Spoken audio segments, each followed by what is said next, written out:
أو كما قال عليه الصلاة والسلام. صدق الله العظيم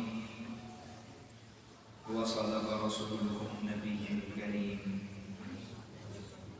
ونحن على ذلك من الشاهدين والشاكرين والحمد لله رب العالمين. إن الله وملائكته يصلون على النبي يا أيها الذين آمنوا صلوا عليه وسلموا تسليما. تمام حضرات درود شریف پڑھ اللهم صل على محمد وعلى آل محمد كما صليت على إبراهيم وعلى آل إبراهيم إنك حميد مجيد.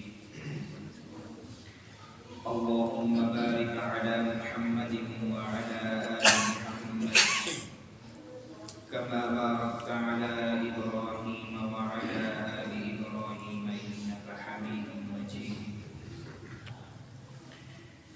ما إن مدحت محمدا بمقالتي ولكن مدحت مقالتي بمحمد. يا رب صل وسلم دائما أبدا على حبيبك خير الخلق كلهم. هو الحبيب الذي ترجى شفاعته لكل هول من الأهوال مقتحم.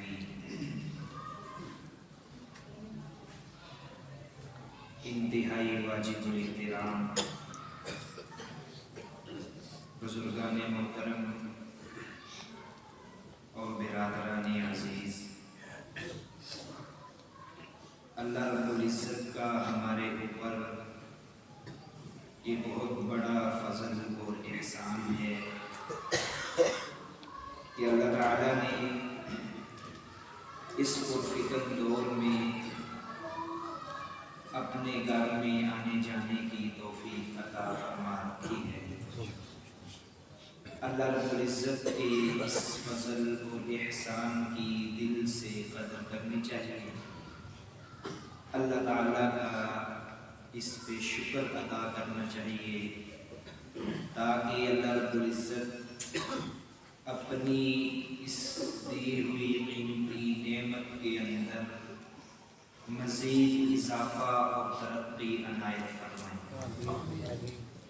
اللہ رب العزت کی جو نعمتیں ہوتی ہیں ان نعمتوں کو یاد کر کے اللہ تعالیٰ کا شکر ادا کرنا چاہیے اور یہ نعمتوں میں اضافے کا شارٹ کٹ راستہ ہے.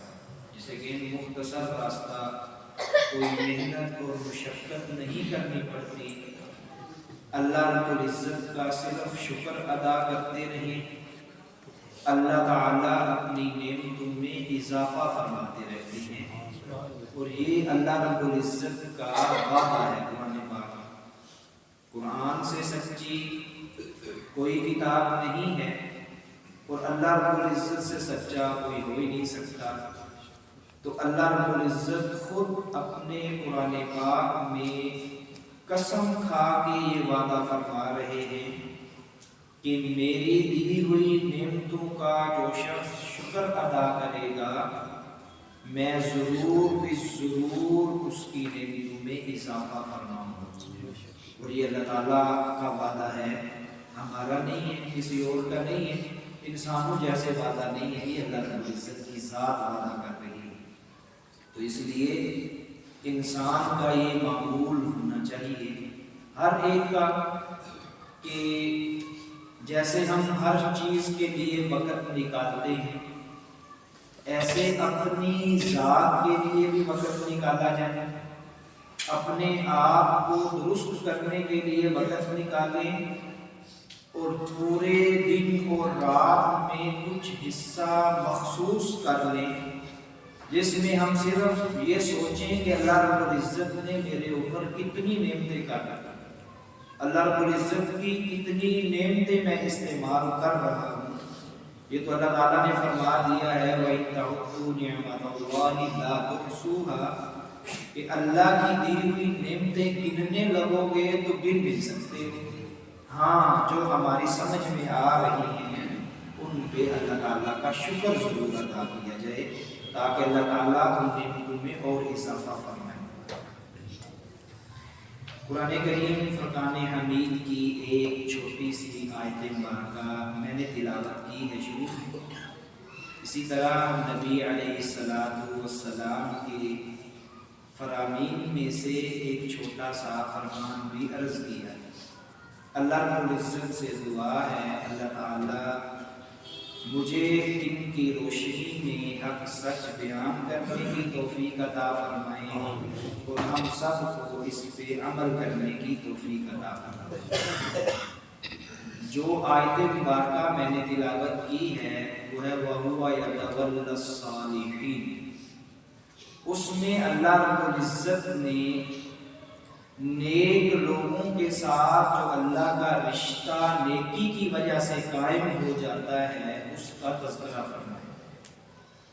اللہ تعالیٰ یہ ارشاد فرما رہے ہیں جو شخص نیکی اختیار کرتا ہے تو اللہ اس کا والی وارث بن جاتا ہے، یعنی اللہ تعالیٰ اس کے والی بن جاتے ہیں، پھر اس کو اپنے کاموں کی ٹینشن لینے کی ضرورت نہیں ہے۔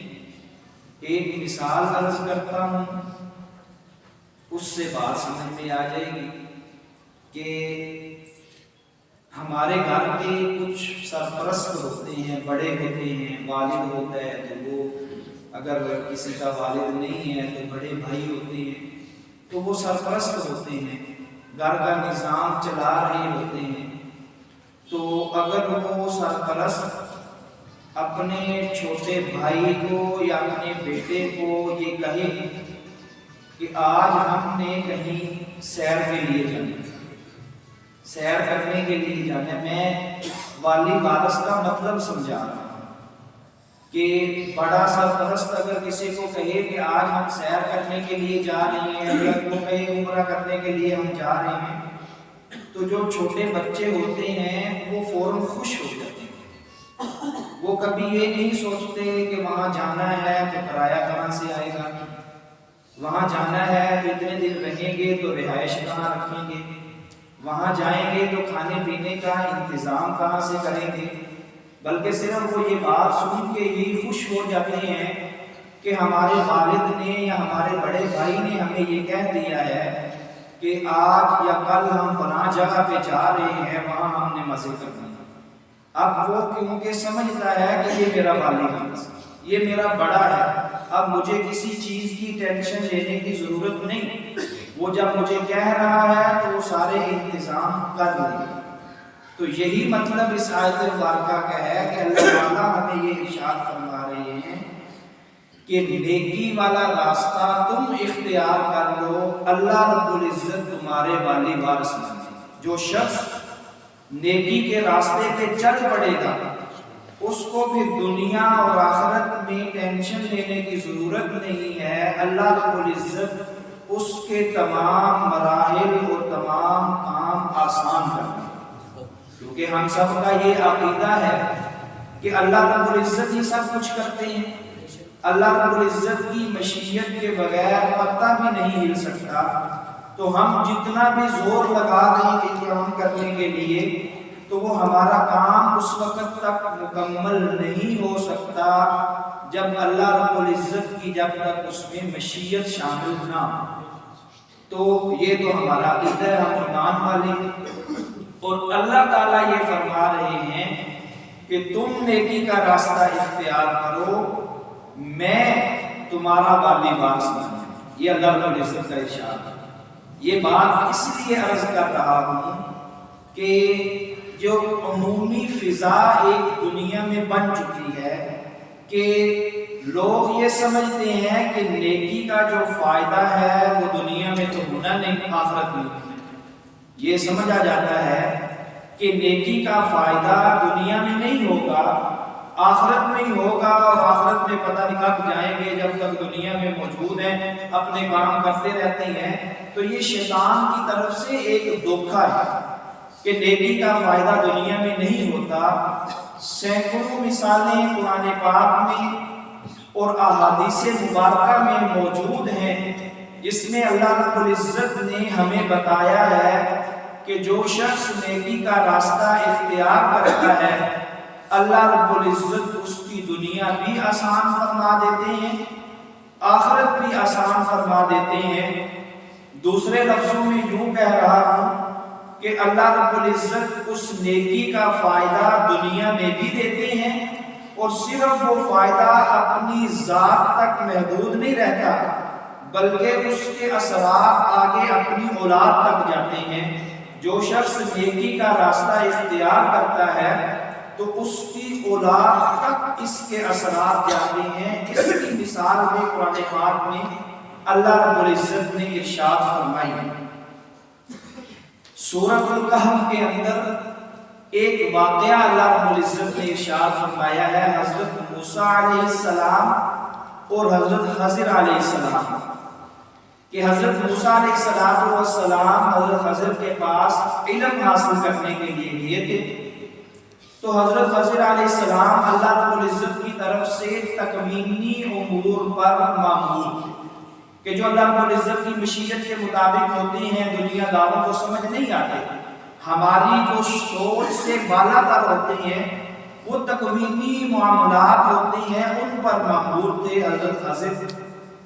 تو حضرت موسیٰ علیہ السلام کو حضرت خضر نے یہ کہا کہ آپ میرے ساتھ چل رہے ہو، آپ راستے میں صبر نہیں کر سکو گے، اور تم صبر کر بھی کیسے سکتے ہو؟ کیف تصبروا علی ما لم تحط بہ خبرا، کہ جس چیز کی آپ کو خبر ہی نہیں، آپ کو پتہ ہی نہیں کہ یہ کام کیوں کیا جا رہا ہے، تو آپ اس پہ صبر نہیں کرو گے۔ اور یہ انبیاء کی شان ہوتی ہے کہ کوئی بھی غلطی تھوڑی سی بھی کہیں دیکھیں وہ خاموش نہیں بیٹھتے، جو سیدھے راستے پہ چلنے والے ہوتے ہیں۔ اسی طریقے سے جو انبیاء ہیں ان کے سامنے کوئی ایسا کام کیا جائے جس سے شریعت میں منع کیا گیا ہے تو انبیاء کبھی بھی خاموش نہیں بیٹھتے۔ اسی طرح حق پہ چلنے والے کبھی بھی خاموش نہیں بیٹھتے، ہاں اس کو سیدھے راستے پہ لانے کی کوشش کرتے ہیں، اس کو بتاتے ہیں کہ یہ جو آپ کہہ رہے ہو یہ حق نہیں، جس راستے پہ تم چل رہے ہو یہ غلط طرف جا رہا ہے۔ تو کیونکہ جو تکوینی امور تھے اللہ تعالیٰ کی طرف سے ان کو ان کا حکم دیا گیا تھا، تو وہ چلے ہیں تو ایک کشتی پہ سوار ہوئے تو کشتی نئی تھی، اور ان کشتی والوں نے جب دیکھا کہ یہ تو بڑے نورانی چہروں والے ہیں، بڑے اچھے لگ رہے ہیں، تو انہوں نے ان سے کرایہ بھی دے دیا اس وجہ سے کہ یہ اچھے لوگ لگتے ہیں۔ تو حضرت خضر علیہ السلام نے اس کشتی کا تختہ توڑ دیا، تو حضرت موسیٰ علیہ السلام بول پڑے بھی ایسا کیوں کیا آپ؟ حالانکہ ان کو آگے اللہ تعالیٰ نے جواب دیا آخر میں جانے کہ کیوں توڑا تھا۔ اسی طریقے سے انہوں نے یہ کہا کہ میرا اور آپ کا یہ طے ہوا تھا کہ میں کوئی بھی کام راستے میں کروں گا آپ نے اس پہ بولنا نہیں، تو آپ پھر بول پڑے۔ تو حضرت موسیٰ علیہ السلام نے معذرت کی بھی آئندہ میں نہیں بولوں گا، ایک دفعہ مجھے معذرت۔ تو دوسری طرف آگے پہنچے، تو آگے چلتے چلتے حضرت خضر نے ایک چھوٹے سے بچے کی گردن اتاری، اس کو قتل کر دیا۔ پھر حضرت موسیٰ علیہ السلام بول پڑے بے اس چھوٹے سے بچے کو کیوں قتل کر دیا؟ یہ اللہ تعالیٰ کی طرف سے ان کو حکم تھا، اس لیے وہ اس پہ عمل کر رہے تھے۔ اسی طریقے سے آگے ایک بستی میں پہنچے، جو واقعہ میں بیان کرنا چاہتا ہوں وہ یہ ہے، اصل کس چیز کے ساتھ اس کا تعلق ہے کہ میں یہ عرض کر رہا ہوں کہ جو شخص نیکی کا راستہ اختیار کرتا ہے تو اس کا اثر اس شخص کو تو پہنچتا ہے، آگے اس کی اولاد کو بھی اللہ رب العزت اس کا اثر پہنچاتے ہیں۔ تو آگے گئے ایک بستی میں، تو کھانے کا وقت تھا، تو پہلے ایسے ہی ہوتا تھا کہ جب کوئی مسافر آ جاتے مسجد پہ بیٹھ کے تو اعلان کر دیا جاتا جی مسافر آئے ہوئے ہیں، ان کے کھانے کا انتظام کر دیا جائے، تو ان کا کھانے کا انتظام کر دیا جاتا۔ تو جب انہوں نے کھانا ان سے طلب کیا تو وہ قرآن پاک میں آتا ہے فَأَبَوْا أَن يُضَيِّفُوهُمَا، انہوں نے انکار کر دیا، انہوں نے کہا نہیں ہم کوئی کھانا چھانا نہیں کھلائیں، ہم آپ کی مہمان نوازی نہیں کریں گے اور ہم اس سے عاجز ہیں۔ تو آگے چلے اسی بستی میں آگے تھوڑا سا چلے ہیں تو ایک دیوار تھی ایک مکان کی اور وہ ٹیڑھی ہوئی تھی. تو حضرت خضر علیہ السلام نے موسیٰ علیہ السلام کو ساتھ لیا, اس دیوار کو گرایا اور اس دیوار کے نیچے خزانہ, وہ خزانہ 2 بچوں کا تھا. ان کے والد نیک بڑے نیک تھے, تو وہ اپنی وفات کے وقت خزانہ انہوں نے اس کی بنیادوں میں ڈال دیا تاکہ باقی جو ہمارے رشتہ دار ہیں وہ اس کو استعمال ہی نہ کر جائیں, بچوں کا خزانہ ان کو ملے گا نہیں بعد. تو انہوں نے وہ اس میں ڈال دیا. تو حضرت خضر علیہ السلام نے وہ خزانہ نکال کے دیا, دیوار بنائی اور چل پڑے. تو پھر حضرت موسیٰ علیہ السلام بولے اور یہ کہنے لگے کہ انہوں نے تو ہماری مہمان نوازی بھی نہیں کی, ہمیں کھانا بھی نہیں کھلایا اور کھانا کھلانے سے انکار کر دیا. چلو یہ جو ہم نے دیوار گرا کے اثر نو نئی تعمیر کی ہے اس کی اجرت لے لیتے ہیں, تو اس اجرت سے ہم اپنے کھانے کا انتظام کر لیں گے. تو اب یہ آخری سوال تھا, یہ آخری موقع تھا. اس کے بعد کیونکہ پہلے وہ 2 دفعہ ان کو معذرت دے چکے تھے, اب تیسری دفعہ انہوں نے قبول نہیں کی. اب یہاں سے حضرت موسیٰ اور حضرت خضر علیہ السلام دونوں الگ الگ ہو گئے ہیں. تو قرآن پاک میں اللہ تعالیٰ نے اس دیکھیں چھوٹے 2 بچوں کے خزانے کی حفاظت کی ذمہ داری اللہ تعالیٰ نے 2 پیغمبروں کے کندھوں پہ ڈالا, 2 نبی اللہ رب العزت کے, اور وہ جا کے ان چھوٹے بچوں کا خزانہ نکال کر ان کو دے دیں. تو قرآن پاک نے اس کا نقشہ کھینچا اور یہ فرمایا وَقَانَ أَبُوهُمَا صَالِحًا. اللہ رب العزت نے ان پیغمبروں کی ڈیوٹی کیوں لگائی ہے کہ ان بچوں کا خزانہ جا کے نکال کے دیں, کیونکہ ان کے باپ بڑے نیک تھے, ان کا جو والد تھا وہ بڑا نیک تھا, اور اس کی نیکی کی برکت دیکھیں ان کے بچے جب جوان ہو رہے ہیں اس وقت اللہ رب العزت ان کی نیکی کی وجہ سے ان کے بچوں کے اوپر یہ اللہ تعالیٰ کا احسان ہے. اسی طریقے سے حضرت عمر بن عبد العزیز رحمہ اللہ, ان کو عمر ثانی کہا جاتا ہے. تو ایک تو حضرت عمر بن خطاب رضی اللہ تعالیٰ عنہ جنہوں نے حکومت کی عدل کے ساتھ انصاف کے ساتھ وہ عدل کی پہچان ہے. اسی طریقے سے حضرت عمر بن عبد العزیز ہیں, یہ خلیفہ وقت تھے, بادشاہ تھے اور خاندانی بادشاہ تھی, اور یہ بھی بڑے عادل تھے, اسی لیے ان کو عمر ثانی کہا گیا.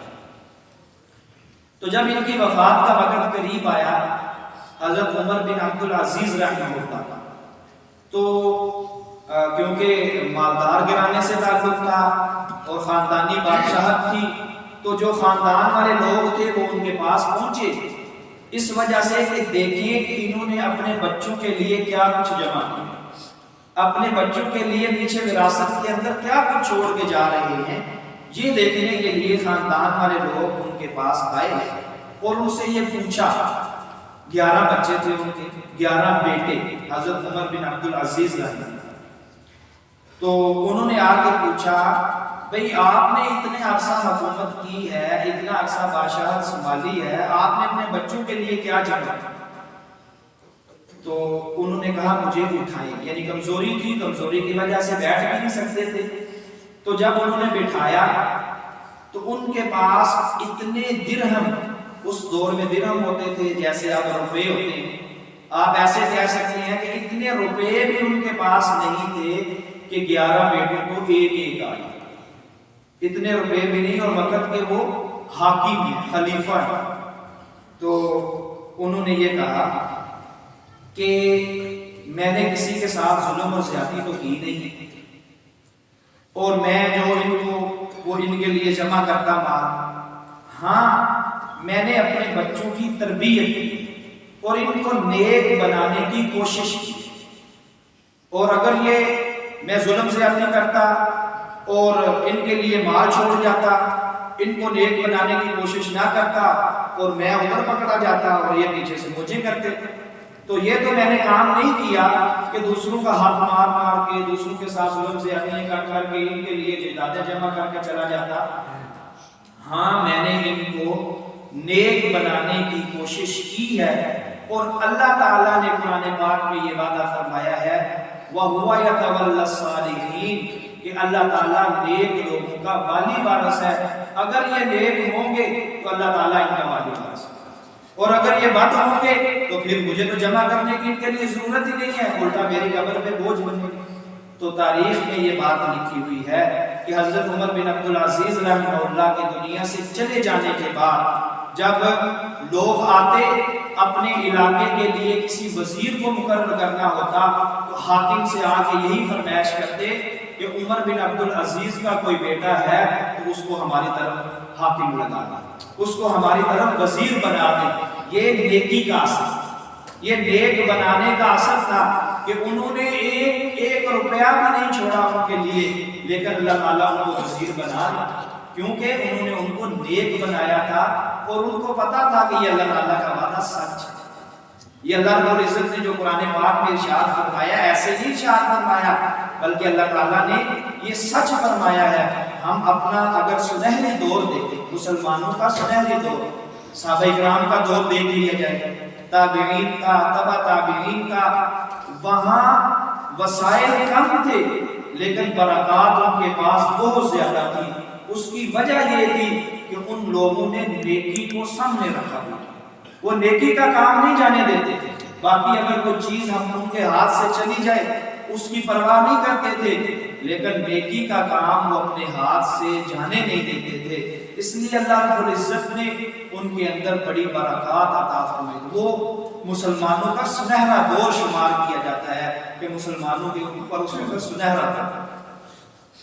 اسی طریقے سے قرآن پاک میں ایک اور مثال اللہ رب العزت نے ارشاد فرمائی ہے، حضرت مریم جو حضرت عیسیٰ علیہ السلام کی والدہ ہے، کہ ان کے والد ان کی پیدائش سے پہلے ہی وفات پا چکے تھے، تو ان کی والدہ نے یہ نظر مانگ لی تھی کہ میرے پیٹ میں جو بھی ہے اس کو میں اللہ تعالیٰ کی خدمت کے لیے وقف کر دوں گی۔ اس وقت یہ جائز تھا کہ وہ پورے کا پورا جو بچہ پیدا ہوتا اس کو اللہ کے راستے میں وقف کر دیتے کہ یہ اللہ کے گھر کی ہی خدمت کرے گا اور کچھ بھی نہیں۔ تو جب وہ پیدا ہوئی تو وہ بچی تھی، لیکن اللہ تعالیٰ نے قرآن پاک میں ارشاد فرمایا فَتَقَبَّلَهَا بِقُبُولٍ حَسَنٍ کہ اللہ تعالیٰ نے اس بچی کو بھی اچھے طریقے سے قبول کر لیا، بہترین انداز میں اللہ رب العزت نے ان کو قبول کر لیا۔ تو کیونکہ وہ امام مسجد کی بیٹی تھی، حضرت عمران جو ان کے والد تھے وہ بیت المقدس کے امام، تو جتنے بھی منتظمین تھے اس مسجد کے ان میں سے ہر ایک کی یہ خواہش تھی کہ یہ امام صاحب کی بیٹی کی پرورش میں کروں۔ انتظامیہ کا ہر شخص یہ چاہتا تھا کہ امام مسجد کی بیٹی کی پرورش میرے پاس آ جائے، اور منتظمین میں حضرت زکریہ علیہ السلام بھی تھے جو حضرت مریم کے خالو، تو ان کی بھی یہ خواہش تھی کہ یہ میرے پاس آ جائے۔ تو بات یہاں تک پہنچ گئی کہ ہر ایک اپنی طرف لانا چاہتا تھا، ہر ایک اپنی طرف لانا چاہتا تھا، کوئی بھی کسی کے حق میں مان نہیں پاتا تھا۔ تو بات یہاں تک پہنچی کہ قرہ اندازی کرتے ہیں، تو جس کے نام کا قرہ نکلے گا وہ امام صاحب کی بیٹی کی پرورش کرے۔ تو قرہ اندازی کی گئی اور وہ بھی بڑے عجیب و غریب طریقے سے، یہ کہ جو کلمے ہیں ہر ایک نے یہ کہا کہ یہ جو ہمارے لکھنے والی کلمے ہیں یہ ہم دریا میں ڈالیں گے، جو پانی کی مخالف سمت قلم چلے گی اس کے نام کا قرہ ہوگا، وہ اس کی پرورش کرے گا۔ عجیب طریقے سے قلم کا وزن بھی نہیں ہوتا اور اس کے اندر کوئی طاقت بھی نہیں جو پانی کے مخالف سمت چل پڑے۔ تو حضرت زکریہ علیہ السلام کی قلم جو ہے وہ پانی کے مخالف سمت چلنے لگ گئی، تو ان کی پرورش کی ذمہ داری حضرت زکریہ علیہ السلام، تو وہ ان کی پرورش اس طریقے سے کر رہے تھے کہ وہیں مسجد میں انہوں نے ایک کمرہ بنا دیا، ان کے لیے کمرہ بنا دیا تھا، اور وہ حضرت مریم اس کمرے میں بیٹھ کے اللہ کی عبادت کرتی، اور جب کھانے کا وقت ہوتا حضرت زکریہ علیہ السلام چلے جاتے، ان کو کھانا دے کے پھر واپس آ جاتے اور باہر سے لاک کر دیتے تھے، کمرے کو لاک لگا دیتے۔ تو ایک دن ایسا ہوا کہ حضرت زکریہ علیہ السلام کھانا پہنچانا بھول گئے، ان کو یاد نہیں رہا کھانا دینا، تو باہر سے لاک بھی تھا، کوئی اور بھی اندر نہیں جا سکتا تھا۔ تو جب کافی دیر کے بعد ان کو یاد آیا تو وہ جلدی سے وہاں گئے تاکہ ان کی خیر خیریت معلوم کریں۔ تو جب جا کے لاک کھولا دیکھا گیا کہ حضرت مریم کے پاس پھل پڑے ہوئے، اور پھل بھی بے موسم، ایسے پھل پڑے ہوئے ہیں جن کا موسم بھی نہیں ہے، اور وہ حضرت مریم کے پاس پڑے ہوئے ہیں۔ تو حضرت زکریا علیہ السلام نے پوچھا انا لکی ھذا، کہ یہ آپ کے پاس کہاں سے آ گئے؟ لاک لگا ہوا ہے، باہر دروازہ بند ہے، یہ پھل آپ کے پاس کہاں سے پہنچ گئے ہیں؟ انہوں نے کہا قالت هو من عند اللہ، قرآن پاک میں ہے کہ انہوں نے یہ کہا کہ یہ اللہ رب العزت کی طرف سے ہے۔ کیوں کہ وہ نیکی میں مشغول تھی، وہ نیک کام کر رہی تھی، اسباب موجود نہیں ہیں، لیکن اللہ تعالیٰ نے رزق ان تک پہنچا دی۔ اللہ رب العزت اسباب کے محتاج نہیں، ہم تو اسباب کے محتاج ہیں۔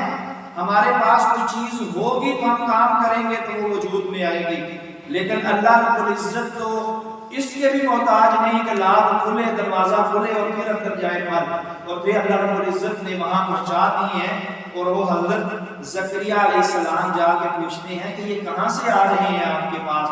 تو انہوں نے آگے سے یہ کہا کہ یہ اللہ رب العزت کی طرف سے آ رہے۔ دیکھیں یہ میں عرض کر رہا ہوں کہ جو شخص نیکی کا راستہ اختیار کرے گا اللہ رب العزت اس کی دنیا بھی بنائے گا۔ یہ نہیں سمجھا جائے کہ نیکی کی طرف لگ جائیں گے تو کھائیں گے کہاں سے، ایسا نہیں ہے۔ اللہ رب العزت نے ہر ایک کی رزق کی ذمہ داری اپنے اوپر لی ہوئی ہے، اور جو جس کے قسمت کا رزق ہے وہ اس کو ملنا نہیں، وہ جہاں مرضی چلا جائے، رزق بھی موت کی طرح انسان کے پیچھے پیچھے ہے۔ تو یہ نیکی کا راستہ جن لوگوں نے اختیار کیا ہے، اللہ رب العزت ان کو بغیر وسائل کے، بغیر اسباب کے بھی اللہ تعالیٰ نے ان کی رزق اور ان کی روزی تک پہنچائی۔ اسی طریقے سے حدیث پاکہ میں آتا ہے کہ ایک سفر سے واپسی ہو رہی تھی تو نبی علیہ السلام نے حضرت ابو ہریرہ رضی اللہ تعالیٰ عنہ کو بلایا۔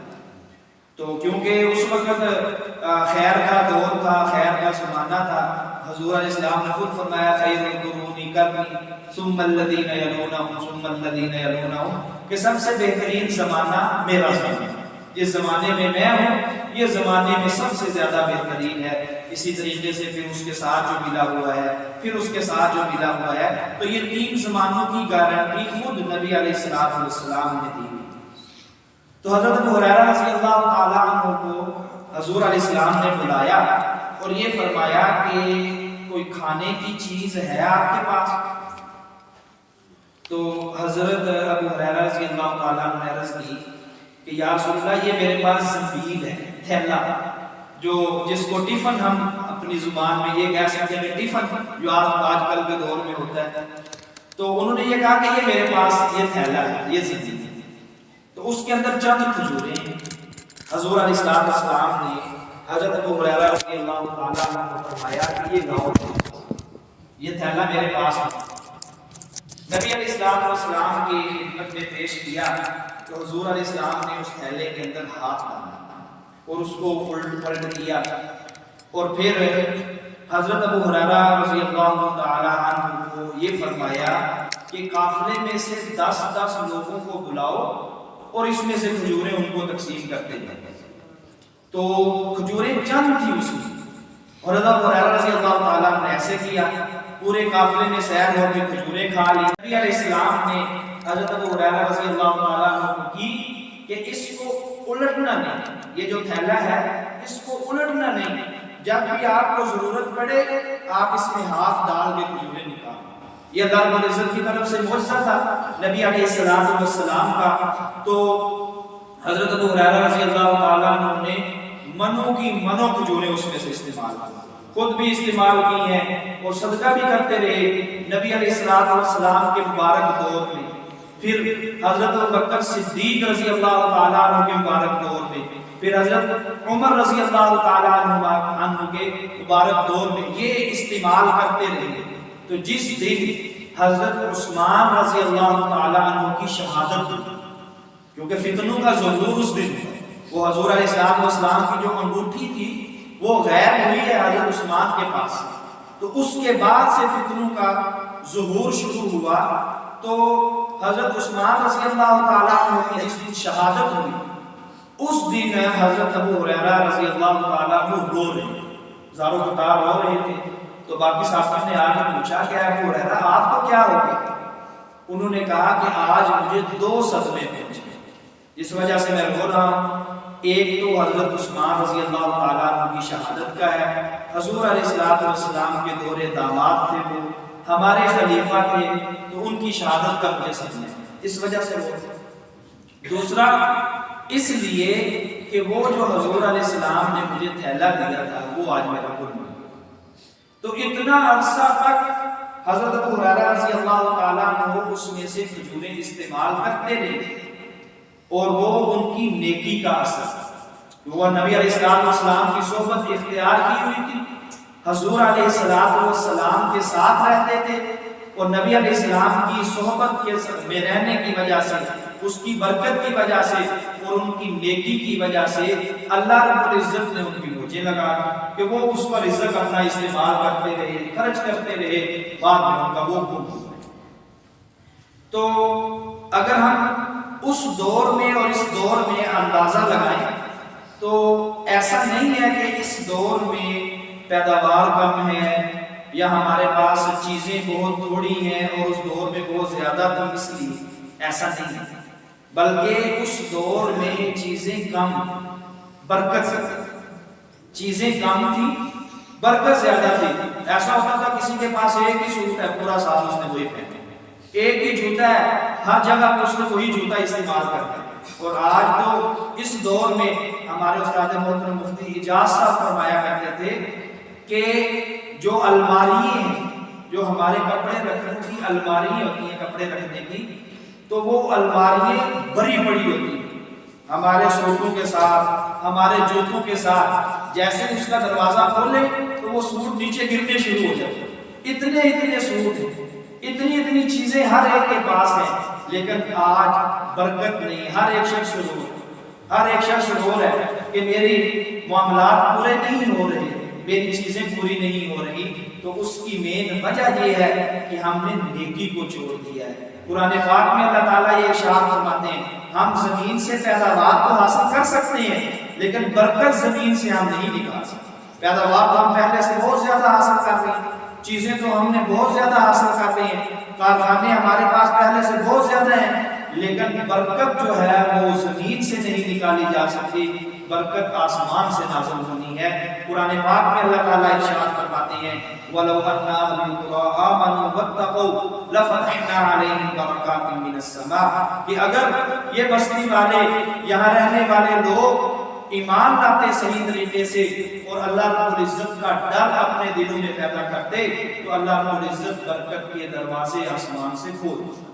آج ہمارے دلوں سے اللہ تعالیٰ کا ڈر نکلتا، ہم ڈرتے نہیں ہیں گناہ کرتے ہوئے، ہمارے دل کے اندر یہ ڈر اور خوف پیدا نہیں ہوتا کہ کل کو ہم نے اللہ رب العزت کے سامنے کھڑے ہونا ہے، ہم نے اللہ تعالیٰ کو یہ اپنے کیے ہوئے کا حساب دینا ہے۔ مسلمان ہونے کے ناطے ہر شخص کا یہ عقیدہ ہے کہ کل کو ہم نے اللہ تعالیٰ کے سامنے کھڑا ہونا، اللہ تعالیٰ نے ہمارے اعمال کے بارے میں ہم سے پوچھنا ہے، اللہ تعالیٰ نے پوچھنا ہے کہ یہ کام کیوں کیا ہے آپ نے، تو کیا ہم اللہ تعالیٰ کو جواب دے سکتے ہیں؟ تو یہ چیز اپنے دل کے اندر پیوست کر لیں، یہ چیز اپنے دل کے اندر پکی کر لیں کہ جب بھی کوئی کام کرنے لگے یہ ضرور سوچ لیا کریں کہ کیا اللہ تعالیٰ نے اس کے بارے میں ہم سے پوچھ لیا تو میں جواب دے سکتا ہوں اللہ تعالیٰ، میں یہ کہہ سکتا ہوں کہ یہ میں نے کیوں کیا تھا۔ تو یہ خوف جب اللہ تعالیٰ کا ہمارے دل میں آئے گا تو پھر اللہ تعالیٰ ہمارے مالوں میں برکتیں عطا فرمائیں گے۔ جب ہم نیکی کا راستہ اختیار کریں گے تو اللہ رب العزت ہمارے مالی وارث بن جائیں گے، پھر ہمیں کسی چیز کی کوئی ٹینشن نہیں ہوگی، پھر ہمیں کسی کے پیچھے نہیں بھاگنا پڑے گا، اللہ رب العزت خود بخود اپنے ہمارے کام بناتے چلے جائیں۔ کو حدیث پاک میں نے عرض کی تھی احب الاعمال الی اللہ ادومها وان قل، نبی علیہ السلام نے ارشاد فرمایا کہ نیکی کا کام جو اختیار کرتے ہو اللہ رب العزت کو سب سے زیادہ وہ نیکی پسند ہے جو ہمیشہ، ایسا نہیں ہے کہ ایک دو دن نیکی کی پھر بھول گئی پھر چھوڑ دی، نہیں، تھوڑی کرو اگرچہ تھوڑی ہو لیکن ہمیشہ ہونا چاہیے، اور روز اس کو پابندی کے ساتھ کیا جائے، جو نیکی کر رہے ہیں وہ تو کم از کم ہمارے ہاتھ سے نہ چھوٹے۔ تو نیک بننے کے لیے سب سے پہلی چیز ہے گناہوں کو چھوڑ دو، جو گناہ ہم سے ہو رہے ہیں، ایک ہوتی ہے ہم عربی میں جو کوئی بات سمجھانے کے لیے یہ کہتے ہیں، ہوتے ہیں دفع مضرت، اور ایک ہوتی ہے جلب منفعت۔ دفع مضرت کہا جاتا ہے کہ اپنے آپ سے مضر چیزوں کو دور کرنا، نقصان دہ چیزوں کو دور کرنا، اس کو کہتے ہیں دفع مضرت۔ اور ایک ہوتی ہے جلب منفعت، کہ نفع حاصل کرنا۔ تو نفع اس وقت حاصل ہوگا جب ہم نقصان دہ چیزیں اپنے آپ سے دور کریں گے۔ پہلے دفع مضرت ہوگی، پھر جلب منفعت ہوگی۔ پہلے ہم اپنے آپ کو گناہوں سے پاک کریں، اللہ رب العزت سے معافی مانگ لیں۔ جو گناہ کرتے ہیں سوچ جب تک ہمارے اندر پیدا نہیں ہوگی اس وقت تک ہم یہ تسلیم ہی نہیں کریں گے کہ ہم گناہ گار ہیں۔ تو جب تک ہم اپنے آپ کو گناہ گار سمجھتے نہیں ہیں اس وقت تک ہم اللہ تعالیٰ سے معافی نہیں مانگیں۔ سب سے پہلے سوچیں کہ یہ میں کام کر رہا ہوں اور یہ غلط ہے، اس غلط کام کو فی الفور چھوڑ دیا جائے، فوراً ختم کر دیا جائے، اللہ رب العزت سے معافی مانگے، پھر اس کے بعد نیکی کے راستے پہ چل جائے، پھر نفع حاصل ہوگا۔ اور اگر ہم گناہ بھی کرتے رہیں پھر کہیں ساتھ نیکی پہ چلیں تو پھر نیکی پہ جو شیطان ہم سے گناہ کروا رہا ہے وہ ہمیں نیکی پہ چلنے نہیں دیتا۔ وہ کچھ دن کے لیے ہم نیکی اختیار کریں گے، پھر وہ نیکی کا جو ہمارے اندر آیا تھا جذبہ وہ ختم ہو جائے گا۔ تو سب سے پہلے ہر ایک شخص، یہ ہماری ذمہ داری ہے، اللہ رب العزت نے ہمیں اس دنیا میں بھیجا ہے، اللہ تعالیٰ نے اپنے دین کے اوپر عمل کروانے کے لیے بھیجا۔ یہ رہنے کی جگہ نہیں ہے، یہ تو مسافر خانہ ہے، رہنے کی جگہ اللہ کے پاس ہے، اللہ رب العزت کے پاس ہے، جنت وہ مسلمانوں کے رہنے کی جگہ ہے۔ یہ دنیا تو چند روز کی ہے، تھوڑی سی ہے اور ختم ہو جائے، بالکل ختم ہو جانے والی دنیا ہے یہ، اور یہ چند روزہ دنیا ہے، اتنی تھوڑی ہے۔ ایک واقعہ عرض کر دیتا ہوں، حضرت نوح علیہ السلام کی زندگی تقریباً 1000 سال کے قریب، 1000 سال میں۔ تو حضرت نوح علیہ السلام کی جب روح نکالنے کے لیے فرشتے آئے تو اللہ رب العزت کی سنت ہے کہ جب کسی نبی کے پاس وہ فرشتہ اللہ تعالیٰ کے پاس لے جانے کے لیے آتا ہے تو پہلے اجازت طلب کی جاتی ہے۔ تو وہ حضرت اسرائیل علیہ السلام کے آنے سے پہلے حضرت جبریل علیہ السلام اجازت لینے کے لیے آئے تو حضرت نوح علیہ السلام ایک چھپر کے نیچے بیٹھے تھے، یہ جو لکڑیوں کا بنا لیتے ہیں، کانوں کا بنا لیتے ہیں چھپر، تو اس چھپر کے نیچے بیٹھے ہوئے تھے۔ تو حضرت جبریل علیہ السلام نے آ کے پوچھا کہ اتنے سال آپ نے زندگی دنیا میں گزاری ہے اور اپنے لیے کوئی گھر بھی نہیں بنایا، اس چھپر کے نیچے بیٹھے ہوئے، اتنے 1000 سال آپ نے زندگی دنیا میں گزاری ہے تو آپ نے اپنے لیے کوئی گھر بھی نہیں بنایا، چھپر کے نیچے بیٹھے ہوئے۔ تو حضرت نوح علیہ السلام نے آگے سے فرمایا، میں تو ہر روز تیاری کر کے یہاں بیٹھا تھا، آپ ابھی آئے ہو، میں تو ہر روز تیاری کر کے یہاں بیٹھا ہوتا تھا۔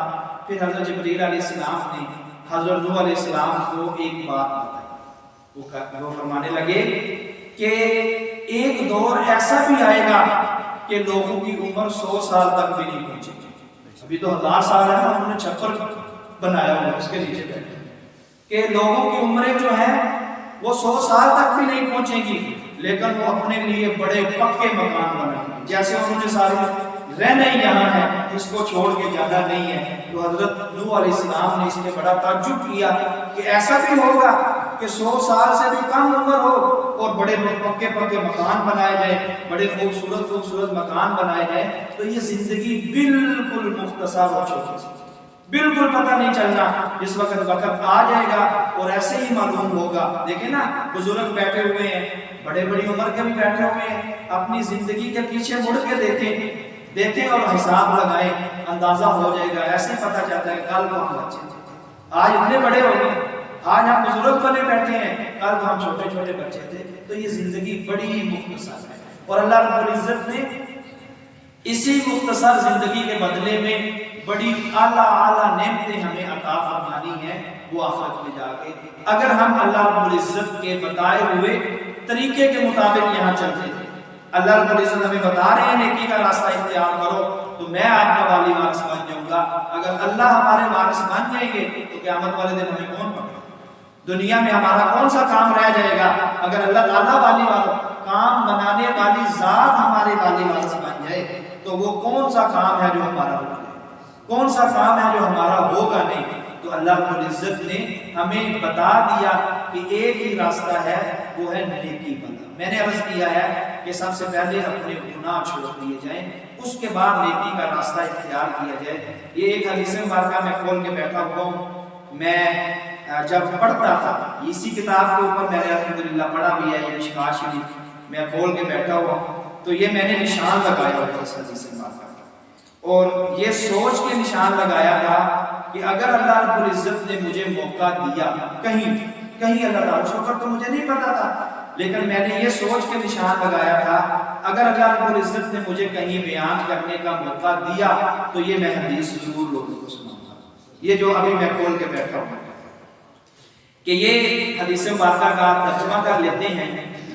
حضرت ابو سعید خدری رضی اللہ تعالی عنہ سے مروی ہے، فرماتے ہیں قام فینا رسول اللہ صلی اللہ علیہ وسلم خطیبا بعد العصر فلم يدع شيئا يكون الى قیام الساعة الا ذکرہ. فرماتے ہیں کہ ایک دفعہ نبی علیہ السلام عصر کی نماز کے بعد ہمارے درمیان بیان کرنے کے لیے کھڑے ہوئے. عصر کی نماز کے بعد ہمارے درمیان بیان کرنے کے لیے حضور علیہ السلام کھڑے ہوئے اور کوئی قیامت تک آنے والے حالات میں سے کوئی چیز بھی نہیں چھوڑی، سب کچھ حضور علیہ السلام نے بیان کیا. نبی علیہ السلام نے بہت کچھ بیان کیے. الی قیام الساعہ، قیامت کے قائم ہونے تک بہت ساری چیزیں جو تھی، حالات واقعات پیش آئیں گے، حضور علیہ السلام نے وہ بیان کیے. آگے فرمایا حفظہ من حفظہ ونسیہ من نسیہ، کہ جو یاد رہا وہ یاد رہا، جو بھول گیا وہ بھول گیا. یعنی حضور علیہ السلام نے تو بہت زیادہ حالات ارشاد فرمائے تھے اور ہمیں جو یاد رہی ہیں وہ میں بیان کرتا ہوں. یہ کہنے کا مقصد ہے کہ وہ یہ فرما رہے ہیں حضرت ابو سعید خدری رضی اللہ تعالیٰ عنہ کہ جو یاد رہے ہیں وہ میں بیان کرتا ہوں. حضور علیہ السلام نے فرمایا وَكَانَ فِي مَا قَالَ أَنَّ الدُّنْيَا حُلْوَةٌ حَسِنَةٌ. حضور علیہ السلام نے فرمایا کہ دنیا بڑی لذیذ اور سرسبز و شاداب ہے، کہ دنیا بڑی پیاری لگتی آ رہی، بڑی خوبصورت لگتی آ رہی.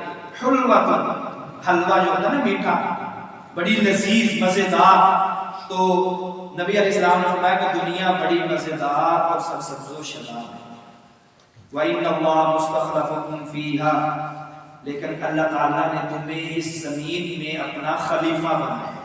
دنیا میں انسانوں کو اللہ رب العزت نے اپنا خلیفہ بنایا. وہ قرآن پاک میں آتا ہے کہ جب انسان کو پیدا کرنے کا ارادہ فرمایا، اللہ تعالیٰ نے فرمایا وَإِذْ قَالَ رَبُّكَ لِلْمَلَائِكَةِ إِنِّي جَاعِلٌ فِي الْأَرْضِ خَلِيفَةً، کہ میں زمین میں اپنا خلیفہ بنانے.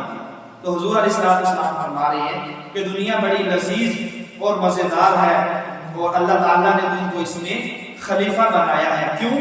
فَنَاظِرٌ كَيْفَ تَعْمَلُونَ، تاکہ اللہ تعالیٰ دیکھیں کہ تم کیسے اعمال کرتے ہیں. دنیا میں اللہ تعالیٰ نے کیوں بھیجا ہے؟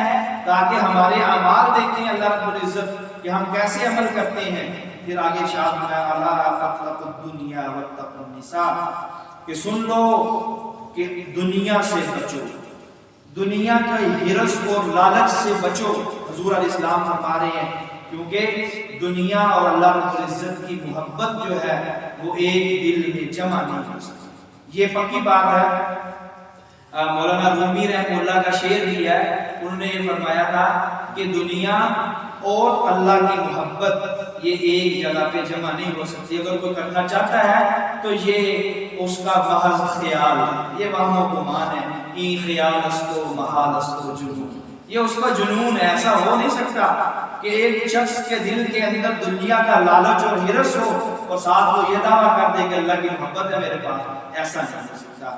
تو یہ فرمایا حضور علیہ السلام نے دنیا سے بچو، دنیا سے بچو، یعنی دنیا کی لالچ اور ہرس سے بچو. اسی طریقے سے فرمایا واتقوا النساء، عورتوں کے مکر سے بچو، اور فرمایا نبی علیہ السلام نے ذکر کیا ان لکل غادر لواء یوم القیامہ، کہ دنیا میں ہم بڑی آسانی سے دوسروں کو دھوکہ دے لیتے ہیں۔ دیکھیں ہم دھوکہ کوئی کچھ بھی نہیں سمجھتے، کوئی چھوٹی سی چیز بیچنے کے لیے کسی کے ساتھ دو نفری اور دھوکہ کرتے ہیں، لیکن نبی علیہ السلام دیکھیں فرما رہے ہیں کہ ہر عہد شکن اور دھوکے باز کے لیے قیامت والے دن ایک جھنڈا ہوگا۔ قیامت والے دن ایک جھنڈا ہوگا، جس نے دنیا میں کسی کو دھوکہ دیا ہے تو اس کا جھنڈا ہوگا، جتنا بڑا دھوکہ ہے اتنا بڑا جھنڈا، بقدر غدرتہ، حضور نے فرمایا کہ جتنا بڑا دھوکہ ہوگا اتنا ہی بڑا جو اللہ رب العزت اس کو پاس جھنڈا لگائیں گے، اور اس کی کمر کے پیچھے پیوست وہ جھنڈا لگا ہوگا، تمام لوگوں کو پتہ چلتا ہوگا کہ یہ دھوکے باز، یہ دنیا میں لوگوں کو دھوکے دیتا ہے۔ آج ہم دھوکہ سمجھتے ہی نہیں ہے، کچھ بڑی آسانی سے دھوکہ دے لیتے ہیں کسی کو۔ تو یہ حضور علیہ السلام فرما رہے ہیں کہ قیامت والے دن عہد شکن کے لیے، دھوکہ دینے والے کے لیے اس کے دھوکے کی بقدر جھنڈا ہوگا جو اس کے پیچھے گاڑا ہوا ہوگا۔ آگے حضور علیہ السلام نے فرمایا وَلَا يَمْنَعَنَّ أَحَدًا مِّنْكُمْ هَيْبَةُ النِّسَاءِ أَن يَقُولَ بِحَقٍّ إِذَا عَلِمَهُ، کہ حضور علیہ السلام نے فرمایا کہ تم کو حق بات بیان کرنے سے لوگوں کا ڈر نہ روکے، ہرگز اس وجہ سے تم حق بات بیان نہ کرو کہ لوگوں کا ڈر ہے کہ لوگ کیا کہیں گے، کہ یہ حق بات میں بیان کروں گا، اور لوگوں کی ہیبت جو ہے، ہیبت النساء، لوگوں کی ہیبت الناس، لوگوں کی ہیبت سے، لوگوں کے ڈر سے حق بات کہنے سے باز نہ ہو۔ یہ نبی علیہ السلام فرما رہے ہیں۔ فرمایا حضور علیہ السلام نے کہ جو شخص انکرا منکرا نہیں یغیرہ، کہ جو شخص کوئی برائی ہوتے ہوئے دیکھے اس کو ختم کرنے کی کوشش کرے، وہ کوشش اپنے وسعت کے مطابق ہے۔ کوئی شخص ہاتھ سے روک سکتا ہے تو ہاتھ سے روکے، زبان سے روک سکتا ہے تو زبان سے روکے، اور اگر یہ نہیں کر سکتا تو کم از کم اپنے دل سے برا سمجھے، برائی کو دل سے برا سمجھے، یہ ایمان کا آخری درجہ ہے۔ تو یہ بات بیان کر کے فبقا ابو سعید، حضرت ابو سعید خدری رضی اللہ تعالیٰ عنہ رونے لگا۔ یہ بات بیان کی کہ نبی علیہ السلام نے فرمایا کہ تم کو ہرگز حق بات بیان کرنے سے لوگوں کا ڈر نہ روکے، تو حضرت ابو سعید خدری رضی اللہ تعالیٰ عنہ رونے لگے، اور یہ فرمایا انہوں نے قد رأیناہ، کہ کتنا میں نے دیکھا ہے کہ ہم رک گئے لوگوں کے ڈر سے، لوگوں کے ڈر کی وجہ سے ہم حق بات بیان کرنے سے رک جاتے۔ یہ سمجھا رہے ہیں صحابہ کرام ایسے نہیں تھے، وہ نہیں رکتے تھے لوگوں کو، لوگوں کے ڈر ان کے سامنے کچھ بھی نہیں، وہ اللہ رب العزت کے پسندیدہ اور چنے ہوئے لوگ تھے جو نبی علیہ السلام کے صحابہ تھے۔ خود نبی علیہ السلام نے فرمایا ان اللہ اختارنی واختار لی اصحابی، کہ اللہ تعالیٰ نے جیسے مجھے نبیوں میں چنا ہے ایسے میرے لیے صحابہ کو بھی چنا ہے۔ تو وہ اللہ تعالیٰ کا انتخاب ہے، صحابہ اللہ رب العزت کا انتخاب ہے۔ تو وہ کہتے ہیں کہ لوگوں کو میں نے دیکھا ہے کہ ہم حق بات بیان کرنے سے رک جاتے ہیں۔ پھر فرمایا الا ان بنی آدم خلقوا علی طبقات، کہ بنی آدم کے مختلف طبقات میں پیدا کیا گیا ہے، لوگوں کے مختلف طبقات ہیں جن کو اللہ تعالیٰ نے پیدا کیا ہے۔ ان میں سے بعض ایسے ہیں جو مومن پیدا ہوتے ہیں اور مومن بن کے ہی زندگی گزارتے ہیں، اور مومن ہونے کی حالت میں ان کو موت آ جاتی ہے، اور بعض ان میں سے ایسے ہیں جو کافر پیدا ہوتے ہیں اور کافر بن کے ہی زندگی گزارتے ہیں، اور کافر ہونے کی حالت میں ان کو موت آ جاتی ہے۔ اور آگے فرمایا بعض ایسے ہیں کہ جن کو مومن ہونے کی مومن پیدا ہوتے ہیں اور مومن بن کے زندگی گزارتے ہیں، لیکن موت کافر ہونے کی حالت میں آتی ہے۔ دیکھیں بخشش ایمان والا، جو اپنا ایمان بچا کے دنیا سے جائے گا، بخشش اسی کی۔ اگر کسی کے پاس ایمان نہیں ہے، اعمال جتنے مرضی ہوں وہ قابل قبول ہے۔ سب سے پہلے ہی ایمان ہے، اگر ایمان سلامت ہے تو پھر ہماری کی ہوئی نیکی قبول ہے، اور اگر ایمان ہی سلامت نہیں ہے تو پھر نیکی بھی قبول نہیں ہے۔ تو یہ فرمایا بعض ایسے ہیں جو کافر پیدا ہوتے ہیں، کافر بن کے زندگی گزارتے ہیں، اور ان کے آخری وقت ایمان کی حالت میں ہوتا ہے، یعنی ان کو